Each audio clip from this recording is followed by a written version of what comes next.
I have really good memories of playing in all the rock pools around the coastline and just discovering all the creatures in there.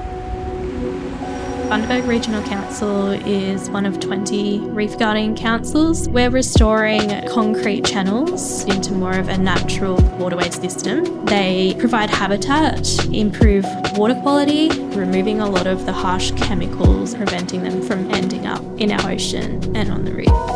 When we're connecting with other councils and working with our community, we're seeing the changes and we're seeing improvements. We're all working together for the one goal. If we're looking after our landscape and our waterways, then we're looking after the reef. I'm really grateful that I got to be a part of this. You can take action now and make a difference. The Great Barrier Reef is in great hands, ours and yours.